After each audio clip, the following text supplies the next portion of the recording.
Estamos llegando al penúltimo de los estudios de Malaquías. El día de hoy yo quiero que hablemos del corazón, ¿verdad? Del corazón. Estamos en elecciones, entonces vamos a hablar de tomar una decisión, pero por supuesto no es una decisión política.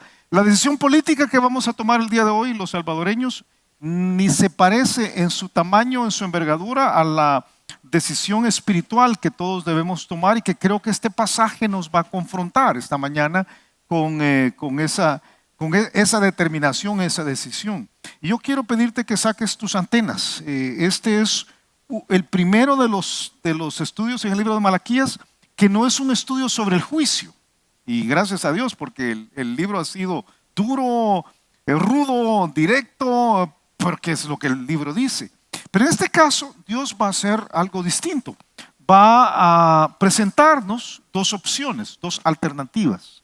Y vamos a llamar a estas dos alternativas los rebeldes, porque tú vas a encontrar por qué son los rebeldes. Y vamos a llamar a la otra alternativa que este pasaje presenta, el remanente.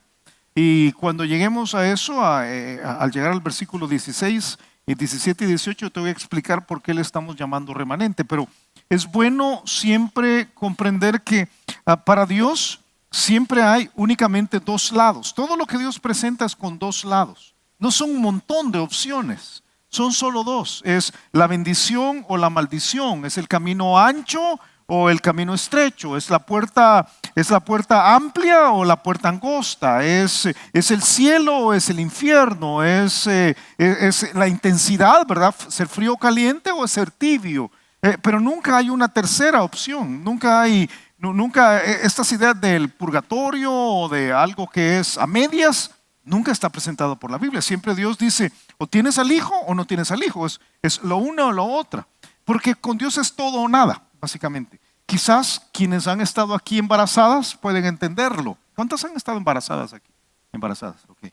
¿Cómo le dijiste a tu esposo? ¿Cómo le dijiste a tu esposo? Le dijiste, fíjate que creo que estoy medio embarazada. Nadie está medio embarazada, ¿verdad? ¿O estás embarazada o no estás embarazada? Algunos parecemos embarazados, pero esa es otra historia, ¿verdad? Completamente. Pero es estás o no estás. Y con Dios es así, estás o no estás. Es todo o es nada. Lo que vamos a aprender esta mañana es que estar del lado de Dios nos conviene. Nos conviene. Y si yo puedo resumir todo lo que vamos a aprender, que es un estudio muy simple esta mañana, apenas son 2 puntos porque son 2 lados, ¿verdad? Y ojalá que salgamos temprano y tú puedas ir a votar y todo lo que va a suceder. Pero lo que vamos a aprender, si yo pudiera encontrar un pasaje en otro lugar en la Biblia que resuma lo que vamos a aprender, está en Eclesiastés capítulo 8, versículos 12 y 13, que dice, porque aunque el pecador haga mal 100 veces y prolongue sus días, con todo, dice Salomón, yo también sé que les irá bien a los que a Dios temen, los que temen ante su presencia, y que no le irá bien al impío. Si pudiéramos solo resumir en una frase todo lo que vamos a aprender, es eso. Dice Salomón, yo sé que los que tienen temor de Dios les va a ir bien. Los que no tienen temor de Dios no les va a ir bien. Ni les serán prolongados los días que son como sombra, por cuanto no teme delante de la presencia de Dios.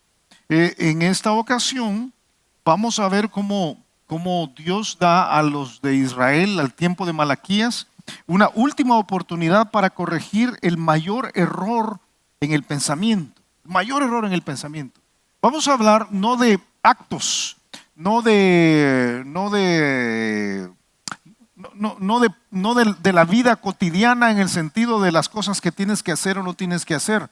Este estudio, lo que Dios señala aquí es un poco más profundo. Habla de tu corazón, de tus pensamientos, de tus procesos de razonamiento. Y por eso yo te pido que saques tus antenas. Porque en esto puede estar la médula, el centro, el corazón de una vida que realmente vale la pena en el Señor, o seguir en una circunstancia que no es la debida, que no es la correcta. Todos nosotros estamos en uno de los dos puntos, o estamos de un lado o estamos del otro. Nadie está en medio. O sea, o eres un grupo que no piensa, eres parte del grupo que no piensa como se debe pensar bíblicamente, o has tomado la decisión de que tus pensamientos sean los correctos, ¿verdad? ¿Y qué dice Dios sobre esto? Mira, Mira, Malaquías capítulo 3, versículo 13, y nota por favor cómo este error, y así voy a llamar el error de los rebeldes, es un problema de lo que dicen, y lo que dicen es un reflejo de lo que hay en el corazón. Lo has oído un montón de veces. De la abundancia del corazón, habla la boca. O sea, si tú quieres conocer el corazón de alguien, lo que necesitas hacer es pegarle un vistazo a lo que dice. Si tú quieres conocer tu propio corazón, lo que tienes que ver no es lo que dices creer, sino lo que dices, lo que hablas. El error de un rebelde no es tanto lo que hace o lo que dice, sino lo que su corazón desea y siente. Es ahí adentro. El problema es el corazón. Lo que vamos a ver esta mañana es que la clave está en el corazón. El corazón te hace pensar, el corazón te da un rumbo, dice el libro de Proverbios capítulo 7. Ahora pues, hijos, oídme y estad atento a las razones de mi boca. No se aparte tu corazón a sus caminos. No yerres o no cometas el error de ir por las veredas que no deben ser. Esas tres palabras aparecen a menudo juntas en la Biblia: camino, corazón y boca, porque las tres reflejan una sola cosa. Y aquí Dios va a decir a este grupo de rebeldes, va a decir: yo tengo un problema con ustedes. El problema es lo que manifiestan con sus palabras, el corazón que manifiestan con sus palabras. Dice el versículo 13, dice: vuestras palabras contra mí han sido violentas o han sido duras, dice Jehová. Y dijisteis: ¿qué hemos hablado contra ti? O sea, ellos como la mayor parte de personas el día de hoy dirían: yo no digo blasfemias, yo no cometería el error de hablar en contra de Dios de una forma verbal. Entonces ellos se esconden detrás de no haber dicho algo expresamente en contra de Dios. Y mira cómo les argumenta Dios, dice versículo 14. El problema no es que hayas dicho algo o no hayas dicho. El problema son las ideas que tu boca refleja, dice. Habéis dicho: por demás de servir a Dios, ¿qué aprovecha que guardemos su ley y que andemos afligidos en presencia de Jehová de los ejércitos?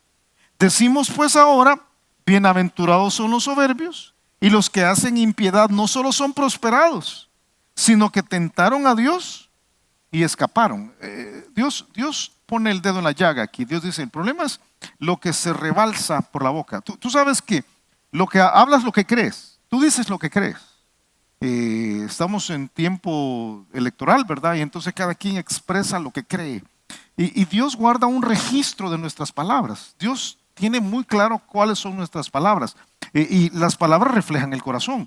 Dice el libro de Mateo, el Señor Jesucristo dijo en Mateo capítulo 12, que el hombre bueno, otra vez dos bandos, el hombre bueno, del buen tesoro del corazón saca lo bueno, saca buenas cosas. Y el hombre malo, ¿qué hace? Del mal tesoro de su corazón, saca cosas malas, ¿verdad? Sacas malas cosas. Y dice el versículo siguiente: mas yo os digo que de toda palabra ociosa que habléis a los hombres, o sea, todo lo que tú digas que no tiene valor fundamental, de ella darán cuenta en el día del juicio.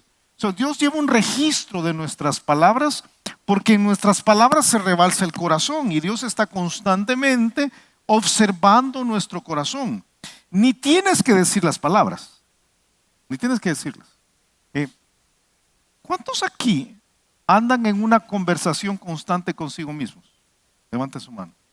Ok, no solo yo soy el loco entonces, ¿verdad? O sea, uno anda platicando con uno mismo, ¿no es así? No es así, o sea, hasta a veces cuando ya estás viejito, empiezas a hablar en voz alta, ¿verdad? Y entonces empiezas a decir cosas que uno dice: hey, me metí donde no era y no hay nadie contigo, ¿verdad? Entonces uno ahí, y cuando está más viejito, no, ya no digo nada, ¿verdad? Pero entonces esas palabras que dices allá adentro son escuchadas por Dios. Son palabras que dices. Quizás no las dice tu boca, pero son tus procesos de razonamiento. El salmista dice en Salmo 139: tú has conocido mi sentarme y mi levantarme. Has entendido desde lejos mis pensamientos. Has escudriñado mi andar y mi reposo. Y todos mis caminos te son conocidos. Pues aún no está la palabra en mi lengua, y he aquí, oh Jehová, tú la sabes toda. Todavía no ha viajado los centímetros que hay por las terminales nerviosas entre tu cerebro y tu lengua, y tú ya sabes lo que yo estoy pensando, Señor. Entonces, este pasaje dice, hay un problema con esos procesos de pensamiento. Son los razonamientos. ¿Y cuáles son los razonamientos que ellos tenían? El razonamiento principal era, si a mí Dios no me beneficia, no me conviene. O sea, ¿para qué? ¿Para qué servir a Dios si yo no le voy a sacar provecho a esto? Era la forma de pensar. Eso es lo que dice. ¿Para qué servir a Dios? Yo creo que esta reflexión es especialmente importante para el tiempo en el cual vivimos como iglesia cristiana en general. Se nos ha enseñado que Dios existe a causa de nosotros, para nosotros. Que nosotros llegamos y Él tiene que bendecirnos, tiene que darnos, tiene que prosperarnos. Algunos incluso han sido enseñados en doctrinas que exigen a Dios y demandan a Dios, que Dios tiene que intervenir en nuestra realidad. Y dice Dios, ese proceso de pensamiento es egoísta. Yo no existo para ustedes. Es al revés. Ustedes existen para mí. Ellos habían llegado al punto de decir, que aprovecha que guardemos la ley, o sea, cumplir la Biblia. ¿Yo qué saco con eso? ¿Y yo qué saco con ser el esposo que la Biblia me dice que yo sea? O sea, ¿qué saco con eso? ¿Y yo qué saco con obedecer a mis papás como la Biblia me dice que yo los obedezca? ¿Qué saco de eso? ¿Y qué saco yo de someterme, dices tú como esposa? ¿Yo someterme? No, hombre, ¿cómo vas a creer? Porque ¿qué saco yo de eso? ¿Qué saco yo de pagar mis impuestos? ¿Qué saco yo de hacer las cosas correctamente? ¿Qué saco de privarme de no acostarme con una mujer que no es mi esposa o un hombre que no es mi esposo? ¿Qué saco yo de eso?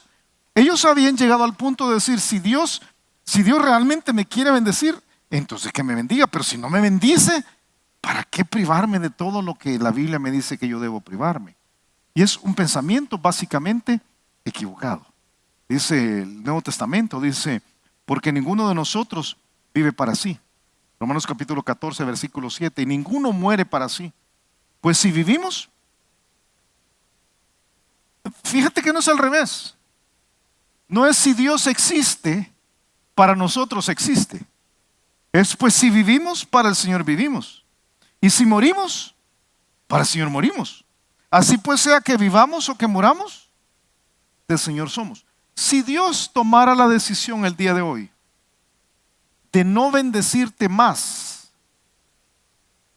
¿cómo sería tu fe? ¿Cómo sería tu fe? Job dijo en una circunstancia gravísima, él dijo, aquí dijo, aunque él me matare, en él esperaré. O sea, aunque yo no me diera nada más, yo voy a presentarle a él cuáles son mis razones, pero yo no estoy aquí para sacarle algo a Dios. Sadrach, Mesach y Abednego, ¿te acuerdas? De los 3 amigos de Daniel. El rey los obliga o los quiere obligar a inclinarse delante de una estatua que él ha hecho para sí mismo. Ellos dicen no. Entonces hacen un horno, van a meterlos en el horno, van a matarlos literalmente, y ellos tienen unas últimas palabras delante del rey. Y dicen ellos, he aquí nuestro Dios a quien servimos puede librarnos del horno de fuego ardiendo. Y de tu mano, oh rey, nos librará. Y si no, o sea, si Dios no nos libra, si Dios no interviene en nuestra realidad, si Dios no me saca del lío en el que estamos, sepas, oh rey, que no serviremos a tus dioses, ni tampoco adoraremos la estatua que has levantado. Yo quiero animarte a entender que los rebeldes, acuérdate, 2 grupos, los rebeldes, su rebeldía surge de un proceso de pensamiento equivocado en el cual piensan que Dios está al servicio de ellos. Y si Dios no les sirve, no vale la pena servirlos. No vale la pena, básicamente. De hecho, dan un paso más, fíjate, en el versículo 15. Decimos pues ahora, bienaventurados son los soberbios. Y los que hacen impiedad no solo son prosperados, sino que tentaron a Dios y escaparon. O sea, dicen, hombre, entonces le va mejor a los que hacen las cosas mal. Porque los que hacen las cosas mal prosperan y nosotros no estamos prosperando. Si tú piensas así, y yo quiero yo quiero creer que tú eres humano, ¿verdad? Y que en alguna ocasión has pensado, ¿verdad? Tú decís, mire ese hombre ahí en mi colonia, si hay uno que de lejos parece narco y de cerca no cabe duda, ¿verdad? Andando con la trocona del año cada año, ¿verdad? Y yo aquí estoy sirviendo al Señor y tratando de hacer las cosas bien, y yo tengo un carro, mire hermano, yo tengo un carro que para subirse uno tiene que ponerse una antitetánica, ¿verdad? Todo raspado por todos lados, y él anda requete bien y yo ando requete mal. No. Si alguna vez has pasado por ese pensamiento, estoy seguro que sí, o en tu trabajo, esa mujer que es maldita, ¿verdad? Entonces, no tiene ninguna relación con Dios y se enjoya con todo el mundo y le va tan bien y usa esas carteras que tú quisieras tener, ¿verdad? Y tú decís, si yo no hubiera dado el dinero para mi regalo para el rey, me hubiera comprado esas carteras. Y si alguna vez has pensado así, bienvenido al club. Bienvenido al club. Es el proceso de razonamiento de ellos. Y dicen, les va mejor a los soberbios. Les va mejor a los que no están siguiendo a Dios. Usa un término interesante, versículo 15. Decimos, pues, como así pensamos, entonces, la conclusión es, mejor no estar comprometido con Dios. Isaías capítulo 5, versículo 20, ataca o señala precisamente ese cambio de valores. Dice, hay de los que a lo malo dicen bueno y a lo bueno malo, que hacen de la luz tinieblas y de las tinieblas luz, que ponen lo amargo por dulce y lo dulce por amargo. Proverbios capítulo 17 dice que el que justifica al impío y el que condena al justo, ambos están totalmente equivocados, ¿no? Ambos son igualmente abominaciones a Jehová. O sea, se han equivocado en sus procesos de razonamiento. Si alguna vez has dicho, ¿para qué obedecer la Biblia? ¿Y para qué andar afligidos delante de Dios? Si a los que no lo hacen les va mejor que a mí. Este es el proceso de razonamiento equivocado que Dios está señalando. Este sí es un problema de rebeldía. Sin embargo, mi hermano, somos humanos. Y todos pasamos por ahí. ¿O no te ha pasado? Honestamente, no te ha pasado. Quizás vienes aquí a la iglesia y dices, yo vi a fulano de tal, ¿verdad? Ese hermano quizás ni hermano, primo ha de ser, ¿verdad? No, y qué bien le va, o sea. Y yo aquí estoy indiscipulado, soy, yo no sé, vicepresidente ejecutivo de la responsabilidad espiritual de esta iglesia, ¿verdad? Y yo no me está dando lo que yo quisiera. Y dice Dios, es ese proceso de razonamiento el que les termina apartando. Y el mismo Job pasó por ahí. Deja un dedito en Malaquías. Ven rápido a Job, solo para mostrarte lo que Job pensaba. Job pensaba. Y cómo Job razona al final. Job capítulo 21, versículo 7. Dice, Job 21, 7 dice, ¿por qué viven los impíos y se envejecen y aún crecen en riquezas? O sea, estos ya hasta se retiraron y siguen haciendo plata. ¿Por qué? Su descendencia se robustece a su vista y sus renuevos están delante de sus ojos. Sus casas están a salvo de temor, ni viene azote de Dios sobre ellos. Sus toros engendran y no fallan, paren sus vacas y no malogran su cría. Salen sus pequeñuelos como manada y sus hijos andan saltando. Le gusta la música, mira, al son del tamboril y de cítara saltan y se regocijan al son de la flauta. Pasan sus días en prosperidad y en paz descienden al Seol. Dicen pues a Dios, apártate de nosotros, porque no queremos el conocimiento de tus caminos. ¿Quién es el Todopoderoso para que le sirvamos? ¿Y de qué nos aprovechará que oremos a Él? ¿Qué sacamos nosotros? La respuesta, he aquí que su bien no está en mano de ellos. El consejo de los impíos, lejos esté de mí.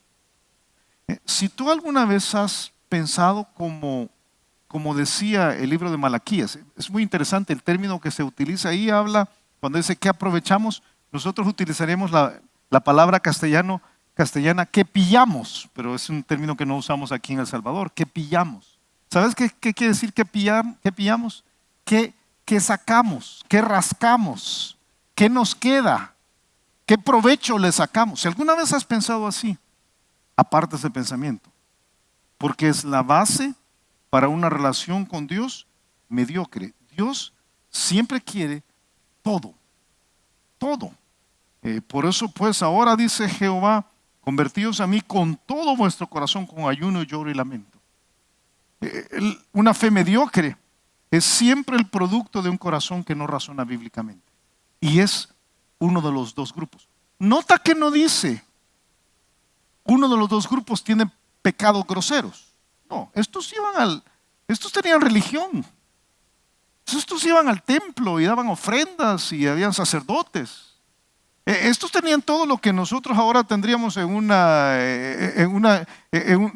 entorno cristiano respetable.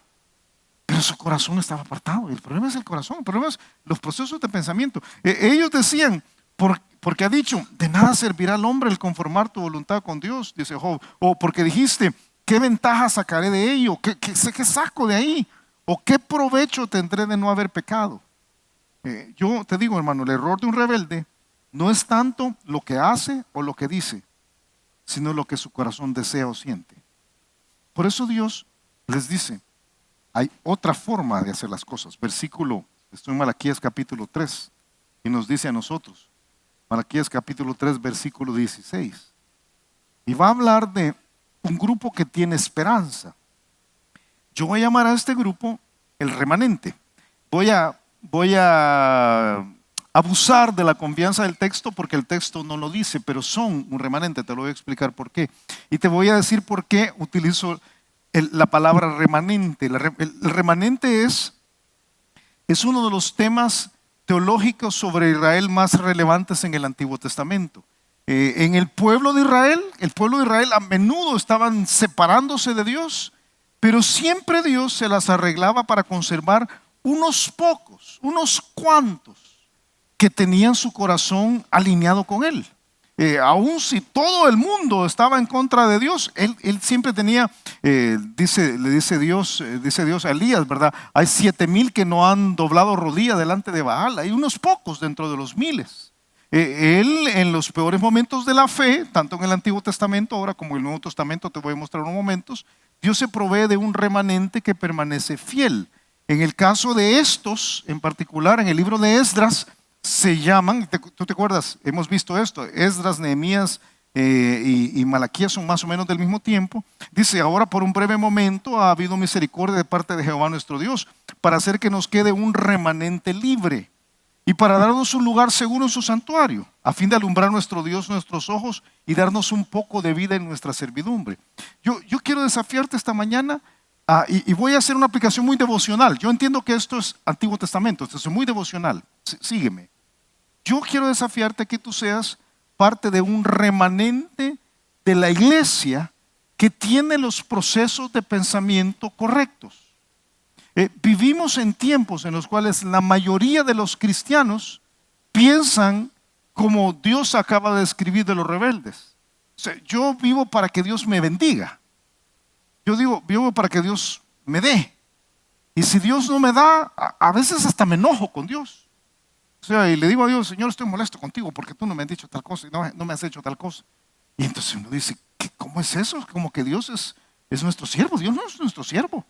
Entonces, yo quiero animarte a que tú seas parte de los que no piensan así.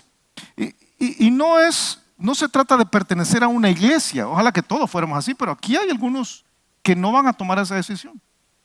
Lo único que te pido es que nunca te sientas orgulloso de ser del remanente, porque ese es el error más grande. El día que uno dice, yo soy de los pocos, de los que andan bien, pero todas las otras iglesias andan mal. Y yo voy a Vida Nueva. Y no solo soy de Vida Nueva, soy de Campus Hotel. O sea, estos son los que verdaderamente andan bien. O sea, y yo tengo una relación con Dios, no como todos los demás. Yo he pasado por discipulado y tú has pasado por discipulado, ¿verdad que no has pasado por discipulado? Yo sí, ya llevé discipulado 2. O sea, yo estoy en otro nivel de la vida. El día que llegas a eso, sí, se te soltó la piscucha, mi hermano, ¿verdad? O sea, y te fuiste por algún lugar que no debe ser, o sea, de plano, de plano. Este es un asunto del corazón. Y lo peor que puede ser es que tú te sientas orgulloso de tener un buen corazón. O sea, esa es la contradicción de términos completa. Pero por otro lado, quiero animarte a que no seas, voy a utilizar una palabra fuerte, no lo digo con mala actitud, pero creo que es válido aquí. No seas un cristiano del montón, hombre. O sea, la gran mayoría ahora no dicen, voy con todo al Señor. Y Dios dice, hay unos cuantos aquí. Hay unos cuantos que han tomado la decisión de tener temor de mí. Y yo te desafío a que seas parte de ese temor a fines de los años 1900, o sea, ya por 1990 y pico. Un pastor llamado James Boyce, no James Bond, James Boyce. Él murió en el año 2000 y James Boyce dijo algo respecto de la iglesia cristiana de fines del siglo pasado que creo que es ahora todavía más relevante. Él dijo, tristemente, esta no es la mejor hora de la iglesia. Vivimos en la era de una teología débil y una conducta casual. Nuestro conocimiento es insuficiente, nuestra adoración es irreverente y nuestras vidas son inmorales. Aún la iglesia evangélica ha sucumbido al espíritu de esta era. Quizá la manera más simple de decir esto es que el evangelicalismo se ha vuelto mundano. Solo escribió a fines del siglo pasado, hace 20 y pico de años. Pero creo que tiene más relevancia el día de hoy. Y yo quiero animarte que tú no seas como son todos. Te lo digo sin orgullo, con preocupación. Pero yo no quiero ser un cristiano del montón. No quiero ser eso. Y Dios está diciendo, aquí está el montón. Los rebeldes, sus procesos de pensamiento están equivocados, egoístas, quieren que Dios les sirva. Pero hay otros más. Hay otros que tienen procesos de pensamientos distintos. Y yo creo que el día de hoy en la iglesia diría, hay algunos que no son como los demás. En el libro de Judas, capítulo único del libro de Judas, versículo 18, dice, pero vosotros, amados, tened memoria de las palabras que antes fueron dichas por los apóstoles de nuestro Señor Jesucristo. Los que os decían, en el postrer tiempo, en nuestros tiempos, habrá burladores que andarán según sus malvados deseos. Estos son los que causan divisiones, los sensuales que no tienen al Espíritu. Pero vosotros, amados, edificándoos sobre vuestra santísima fe, orando en el Espíritu Santo, conservaos en el amor de Dios, esperando la misericordia de nuestro Señor Jesucristo para vida eterna. Ustedes sean diferentes a los demás, eso es lo que está diciendo. Ustedes no tienen que ser del montón. ¿Y cuál es el rasgo de este remanente? El rasgo de este remanente es que teme a Dios. Ese es su rasgo. Versículo 16 dice, entonces los que temían a Jehová hablaron cada uno a su compañero. Y Jehová escuchó y oyó y fue escrito libro de memoria delante de él para los que temen a Jehová y para los que piensan en su nombre. Nota por favor, si te gusta la parte de entender el texto propiamente, nota que no les habla a ellos, habla de ellos. Habla de los que temen a Jehová. ¿Por qué no habla a ellos? Porque capítulo 4 va a ser dicho a ellos, a los que temen a Jehová. Pero en este caso está diciendo, miren ustedes que no han pensado como debe ser. No han tenido los procesos de razonamiento correcto. El corazón se ha ido por la vía que no debía ser.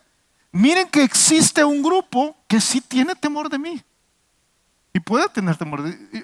Yo te animo, mi hermano, y a menudo cito este pasaje hablándole a jóvenes, pero creo que es válido para todos nosotros. Miqueas capítulo 4 dice, aunque todos los pueblos anden cada uno en nombre de su Dios, nosotros con todo andaremos en el nombre de Jehová nuestro Dios eternamente y para siempre. O sea, aunque todos los demás vayan en la dirección equivocada, tú no tienes que ir por ahí. Esta es la versión bíblica de las palabras de tu mamá. Si tú ves que alguien se tira en un barranco, tú también te vas a tirar. ¿Te acuerdas que tu mamá te decía así? Pues esta es la versión bíblica. Pues y no tienes que ir por donde todo el mundo va. Y yo quiero desafiarte a que tú tengas temor, el temor genuino de Dios. Esa es la base de los pensamientos correctos. Lo dice la Biblia por todos lados. El principio de la sabiduría es que es el temor de Jehová. ¿Por qué Dios no dice, aquí está un remanente que hace las cosas bien? Porque la clave no es hacer. La clave es tu corazón. Que tengas temor. Dice, aquí hay un remanente que tiene temor. Y se hablan entre ellos. Y lo que hablan entre ellos es precisamente sobre ese temor. Tienen respeto a Dios, ¿verdad? Buen entendimiento, buenos procesos de razonamiento tienen todos los que practican sus mandamientos. Su loor permanece para siempre. Y dice Dios, ellos son un tesoro. Estos que tienen temor a mí son un tesoro para mí. ¿Por qué digo esto? Porque el pasaje lo dice, versículo 17. Dice, y serán para mí, ¿qué dice que van a hacer? Especial tesoro. Ha dicho Jehová de los ejércitos, en el día en que yo actúe y los perdonaré como el hombre que perdona a su hijo que le sirve. Fíjate, dos o tres cosas aquí. Número uno dice, yo sigo pensando como hace 1000 años. Si has seguido el estudio de Malaquías, tú recordarás que yo te he dicho que Malaquías es el último libro escrito antes de un silencio de 400 años de Dios. Pero es el último libro escrito después de 1000 años de revelación de Dios. Dios por 1000 años ha estado hablando y el mensaje, las palabras de Dios han sido consistentes a través de los 1000 años. 1000 años antes, exactamente, cuando Dios empezó a revelarse a Moisés, Él dijo a los judíos la mismísima frase. Solo se dice 2 veces. Se dice al principio de los 1000 años y se dice al final de los 1000 años. Él dijo a los judíos en Éxodo capítulo 19, ahora pues si dieres oído a mi voz y guardaréis mi pacto. El pacto era la ley. Y el pacto es que ellos iban a llevar la ley a todas las naciones de la tierra. Dice, si dieres oído a mi voz y guardaréis mi pacto, vosotros seréis la misma frase. Ahora 1000 años después dice, ustedes van a ser mi especial tesoro sobre todos los pueblos, porque mío es toda la tierra. O sea, yo no sé tú, mi hermano, pero yo quiero ser el especial tesoro de Dios. Yo no sé tú. Yo no quiero que Dios diga, Julio es un estorbo. Yo quiero que Él diga, Julio es precioso para mí. ¿Cómo es la forma de que Dios sea el especial tesoro de Dios? La gracia, sí, por supuesto la gracia. Pero es el temor de Dios. Es tener el temor de Dios. No es, fíjate, no es la doctrina. Dame tu corazón esto porque no quiero confundirte. Pero escúchame. La doctrina es importantísima. Pero no es la doctrina. Es el corazón. Tú puedes tener toda la doctrina correcta y tener el corazón incorrecto. Y tú puedes tener una doctrina que no es 100% correcta y tu corazón está buscando a Dios con temor a Dios. Y Dios escoge a la persona con el corazón correcto. Yo lo he visto a través de los años, ¿verdad? La semana pasada estuvimos en una iglesia bautista en Viña del Mar, en Chile. Grupo de hermanos que ahí conocimos, bueno, con algunos de ellos nos hemos conocido por las redes sociales por años, pero los encontramos, nos congregamos, yo tuve la oportunidad de predicar, mandan saludos ellos, de hecho, de ahí de Viña del Mar, precioso, me dieron la gaviota y toda cuestión, o sea, fue muy bueno, pero uno dice, hey, estos hermanos, ¿verdad? Usted se conectó con ellos por la doctrina. No, aunque su doctrina es muy buena, pero nos conectamos con ellos por el corazón. O sea, hay un grupo de hermanos en un lugar lejísimo de nosotros que tienen el corazón de servir a Dios. Pero son bautistas. Pero he estado con otros que no son bautistas. Y hermano, yo no, no son bautistas. Pero, hermano, ¿qué está haciendo usted, verdad? Si nosotros somos bautistas de hueso colorado. No, nosotros somos una iglesia bautista que está tratando de seguir las cosas que la Biblia dice. Y alguien pudiera tener otra doctrina, y tener su corazón alineado. Y si está equivocado, pues el Señor en el cielo le va a decir que está equivocado. Y al rato me dice a mí, Julio, tú estabas equivocado en algo. Y yo voy a decir, yo, Señor, sí, o sea, claro. La clave es el corazón. Es el corazón. Si tu corazón tiene temor de Dios, eres del remanente. Si tu corazón no tiene temor de Dios, no importa lo que digas que creas, pero eres rebelde. Ese es el fin del discurso. Y dice Dios de ellos, dice, porque no les habla a ellos, habla de ellos. Le dice a los rebeldes, miren, algún día ustedes van a ver que yo los trato a ellos como a hijos. Y los voy a perdonar, porque aun si tienes temor a Dios, te equivocas. ¿O no es así? ¿Qué haces tú? Porque aquí dice, fíjate el versículo 17 dice al final que lo va a perdonar. El día que yo actúe lo voy a perdonar, dice, como el hombre que perdona a su hijo que le sirve. ¿Qué haces tú si tu hijo te falla? ¿Qué haces? ¿Cuántos aquí han tenido alguna vez una cólera porque el hijo o la hija hizo algo indebido? Levante la mano sin pena. Okay. ¿Cuántos tuvieron ganas de ahorcarlos? Ok. ¿Y cuántos los ahorcaron verdaderamente?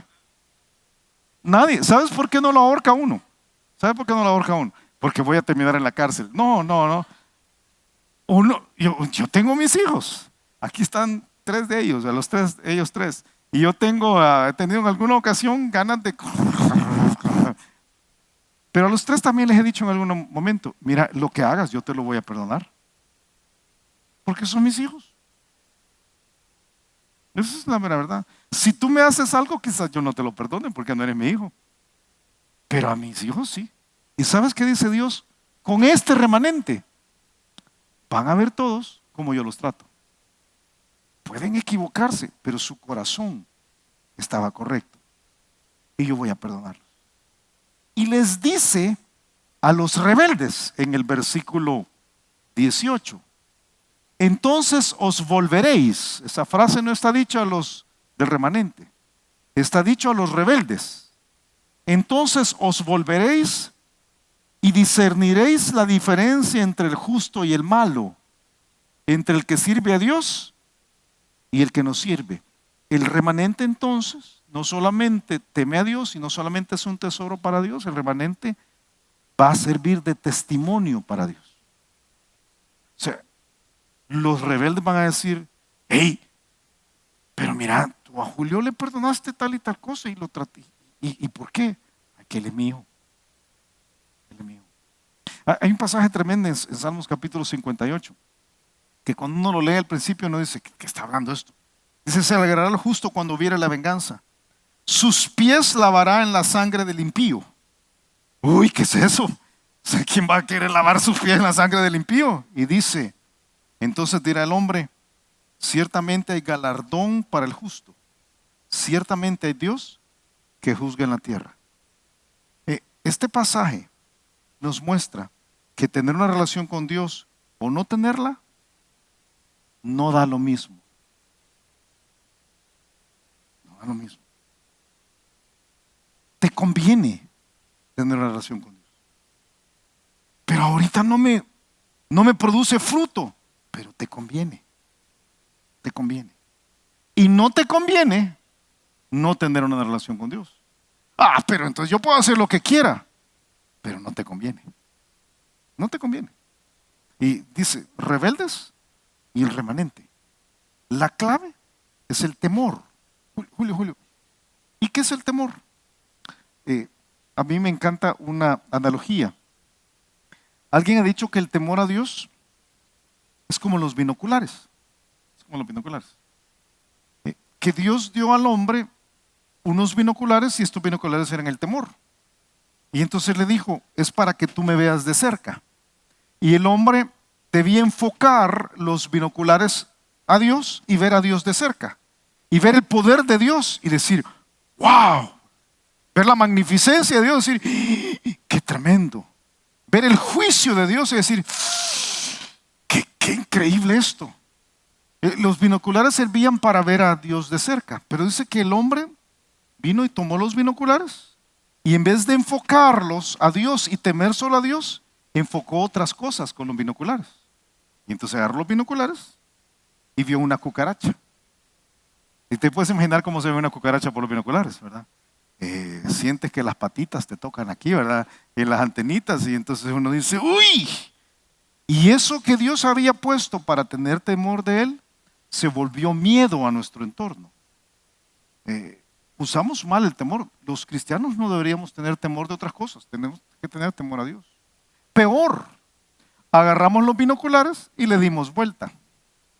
¿Y qué pasa cuando ves algo por los binoculares al revés? Dios se ve chiquitito, diminuto. Y dice Dios, ese no es el temor que yo quiero. La diferencia entre un grupo y el otro grupo es temor de Dios. Es el corazón. Son los razonamientos. Son los pensamientos. De ahí surge todo lo demás. Y por ahí puedes concluir que estar del lado de Dios nos conviene. Esta mañana yo te pido que escojas no un cambio de acciones. Aquí es muy de pensamiento. Pero que tú mires dentro de tu corazón y yo realmente le tengo temor a Dios. O no le tengo temor a Dios. Porque eso te ubica en uno de los dos bandos. Y no hay un tercer bando, Julio, donde tienen medio temor de Dios. No hay. O tienes temor de Dios o no le tienes temor a Dios. Y yo te pido que esta mañana lo arregles.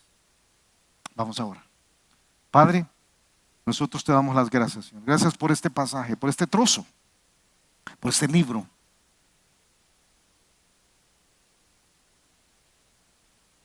Por señalarnos el corazón. Señor, algunos acá que han tomado la decisión por años de ser parte del remanente, sin orgullo, pero tratando de hacer las cosas que te placen a ti, con temor a ti, sin importar si nos das o no nos das. Gracias, Señor. Tenemos esperanza, Señor.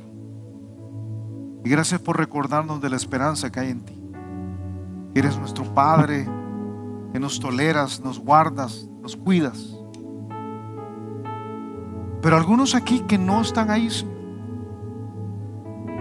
que tienen la doctrina correcta y vienen los domingos a la iglesia, pero que en el fondo sus pensamientos todavía creen que una relación contigo del todo no es conveniente. Señor, muestra a cada quien donde está. Ubícalo y permítele tomar decisiones. Con la cabeza agachada, los ojos cerrados, y en unos instantes vamos a cerrar el culto, vamos a ir a la iglesia, pero yo quisiera que ahí donde estás, calladito, silencio, porque hemos hablado, yo he hablado principalmente a creyentes, cristianos que tienen años de estar en una iglesia. Yo te pido que abras tus ojos a tu realidad, y si tú te das cuenta que no tienes temor de Dios genuinamente, que hagas un ajuste esta mañana. Es un asunto del corazón, es darle un nuevo rumbo al corazón, es una decisión de una vez y para siempre. Díselo al Señor. Dile: Señor, yo me he equivocado en la forma de pensar. Yo no quiero tener más un espíritu rebelde contra ti. Tal vez nos visitas en esta ocasión y no tienes una relación con Jesús, y tú has sido católico, evangélico, bautista. La palabra que determine tu filiación religiosa realmente no es importante. Que has sido agnóstico o te has llamado a ti mismo ateo, pero no tienes una relación con Dios y quisieras establecerla. Yo quiero darte la oportunidad también. Jesús vino para eso, para dar su vida por ti, pero para pedirte por completo tu vida. Entonces, si tú quieres entregársela, Ahí donde estás, levanta tu mano. Si tú dices, yo necesito de Jesús, levanta tu mano y la bajas.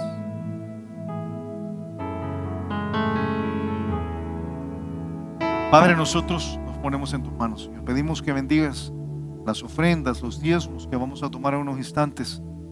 Te los damos como una muestra de nuestra gratitud por la generosidad que tú has tenido con nosotros.